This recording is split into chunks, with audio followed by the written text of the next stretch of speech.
This is the easiest super smelter for Minecraft Bedrock, and as always, there will be a world download in the description.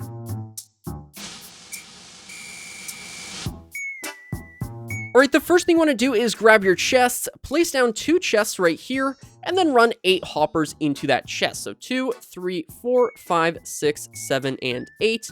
Go ahead and place down 8 furnaces on top of all of those hoppers, just like so. And then we're going to run hoppers into the top and the back of these furnaces. So we're going to place down hoppers right here.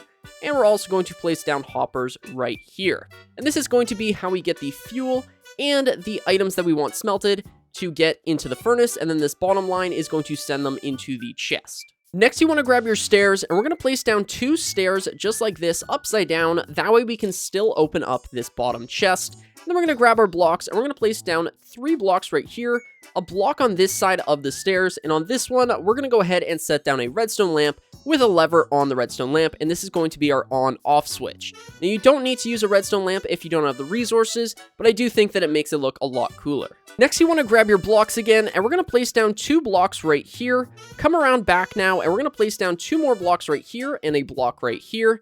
We're going to come on this side now, and we're going to place down 3 blocks right here, and 2 blocks right here. We're then going to place down redstone torches on this block, and this block, and then place down a block on top of that torch, and a block on top of that torch. You now want to grab your powered rails now. We're going to place down a powered rail right here, a powered rail right here, and a powered rail right here, and we're going to place down 1 more over here. We're then going to grab our normal rails now and place them on top of the hoppers like so, and we're going to go on the top side here as well, and this is going to be how we get those minecart chests going back and forth. Now, if you're having problems with your rails because you built it in this direction instead of this direction, there's a really easy fix for that. So all you're going to do, I'm just going to come over here now. Let's say that you have this rail right here, and then down here you have this rail. Obviously, these are going to connect, and placing down rails here isn't going to do anything. So in order to fix this, what you're going to do is place down a temporary rail right here. You're going to have your rail system like so, and then place down your powered rail, and then again, your rail system like so. So by having this extra rail on the end here, you're going to be able to place down your other rails, making it so that you can have this. And then of course, when you are done, just go ahead and break that rail. Next, you want to grab a hopper and place that hopper on this back rail right here, and then grab your minecart chests and place them here and here. You're then going to grab your chest and place down a double chest on top of that hopper. So from the front side, this is going to be your fuel, this is going to be what you want to smelt, and this is going to be where all of the drops end up. And at this point, you have a fully functioning super smelter. We can go ahead and load this up now, and it'll work. But really quick, I just want to make this look a little bit better. I personally like adding blocks right here on the back. That way you can't see the hopper space. And again, the same thing over here. I would just build a giant wall and go across. Of course, you would use whatever building blocks you're using inside your base to make this fit in.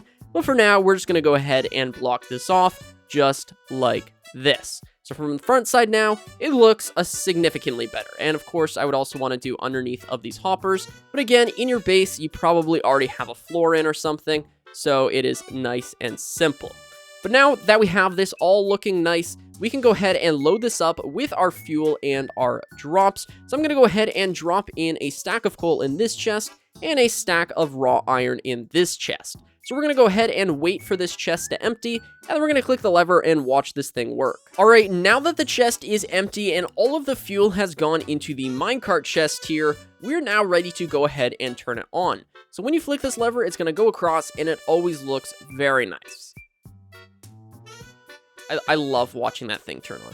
So it's going to go back and forth now, and it's going to fill each of these furnaces with an equal amount of iron and coal, or whatever you're smelting, or whatever your fuel is. But all of these have the exact same amount, and again, all of the drops are going to end up inside of this chest, and they come in nice little 8 packets. So if we wait, there we go, you can see it's going to count up to 16, a slight pause, and then it is going to continue to smelt items. Now this thing is super awesome, and if you have the iron to build it, I highly recommend it. So maybe getting an iron farm is probably your best bet, because this thing clearly uses a lot of iron, but it is well worth it, especially if you have something like a guardian farm, and you're trying to smelt all of that raw cod. Alright, that is going to do it for today's video. Hopefully you guys enjoyed this one. If you did, then be sure to subscribe and leave a like. My name is 1UpMC, and I will catch you guys in the next one.